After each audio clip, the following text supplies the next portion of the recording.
Hello everybody, welcome back to the workshop. So I'm going to try to answer a subscriber question today about my propane gas setup here, specifically the forge, a safety concern about my propane tank being located too close to the forge, and also how I stop the chimney effect from happening with the blower on the forge. And I'll explain each one of those parts. They're the three parts of this little video. So hopefully I'll be able to answer everybody's question. So one, and this is a bonus, I'll throw this in. Somebody asked me if my forge had completely disintegrated or something like that. No, it has not. These are just pieces of fire brick and stuff that I break and crumble over time. I just shove them in here to take and help prevent, just to help insulate the forge better, since this is open on all three sides. It's just a filler material. The forge lining's perfect. It's in great shape and perfectly intact.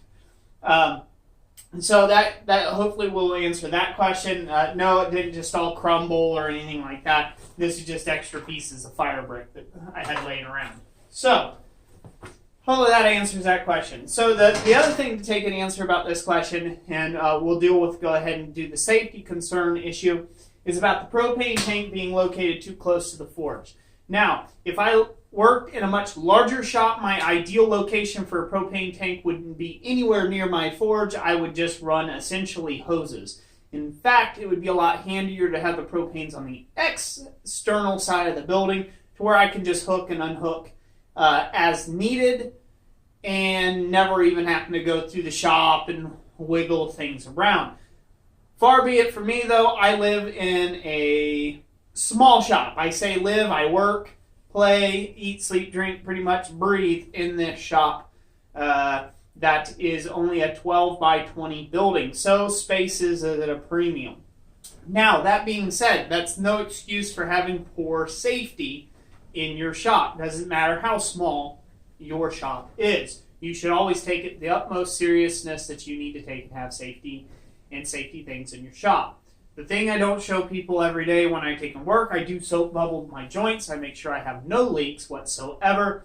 And to be an additional cautionary thing to take and talk about this, it would be an entirely different story if this propane tank was on the front side of this forge. This is absolutely insulated through here, and so therefore you can get a piece of wood or plywood right up against here, and a piece of plywood won't combust with a gas forge. So with as insulated as this is, there is no direct immediate fire hazard of the propane tank being right located next to this forge the way it is set up currently. Now, if I had a leak on the regulator or something like that, there would be an additional fire hazard or a fire hazard risk. But anybody who knows anything about propane is not as volatile as natural gas. That's pretty much an accepted industry standard there. Propane is not as volatile as natural gas, and so therefore a lot of times what you're worried about is this tank has a lot of pressure in it. And so people will talk about things jumping back or things firing back and then blowing up a tank. These tanks come from the factory specifically designed not to do that. And yeah, I mean, they're practically, I would say they're bulletproof. We all know they're not, but essentially that's what they're built to be like, is about bulletproof. Now, does that mean you should take any less precautions? No, it does not. So if you see this tank, this is the way I have to have my tank set up in my shop. It's not ideal. It's not what I would recommend for anybody else to do. But unless anybody else is willing to pay the $30,000 for me to take and build a brand new shop with a lot larger space where I can have better safety with my propane tank, it's going to sit right where it's at, which happens to be the safest location that I can locate it currently in my shop. Hopefully that'll answer that question. Next and last, I guess we'll go with the last thing about the gas forge itself. This is a forced air gas forge, and so therefore it is not naturally drafted or naturally aspirated like you would have with a Venturi effect or anything else like that. It has a blower on it. Well, this blower, it's a common thing that the blower can end up having problems with the windings getting melted out or things like that if too much heat is radiated back up through the blower. Now, this forge does not have that problem. And the reason why it does not have that problem is because it was properly engineered and designed to not have that problem. So, heat and air currents are going to move in the path of least resistance. So, first and foremost, that's going to be out the front of your forge here. Secondly, it's going to find the quickest way to the top of wherever it's at.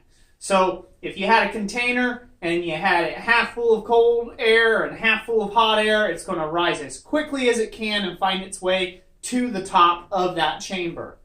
Doesn't matter what it is, it's going to find its way to the top. You can put whatever blockages or anything in the way, and it's going to take the least path of resistance to get to the top as quickly as it can. So, as you can see right here, there's some relief ports right along. Hopefully you can see this. There's some relief ports right here. Now this is to help with like piloting the flame to start with, to bring in a little extra oxygen before you actually kick on the blower. I fire it up a little different way, but these are relief ports. So the heat radiates out of these relief ports, secondary to radiating out the front. Now you say, okay, well, what about all the excess? Well, the excess heat could travel, yes it could, up to the blower. The blower, however, has an air gate on it, has a damper on it to where you can close off that air gate when you're done. And as I said before, the heat is going to go the path of least resistance. And so if it has no way to escape out this way, it's going to go the only way it knows, which is straight out the front of the forge. The last design thing that it has going for it to prevent the chimneying effect is the fact that the holes, the burners themselves that actually go down into the chamber, are reduced. So these are not the full-size holes that are going down into the burn chamber.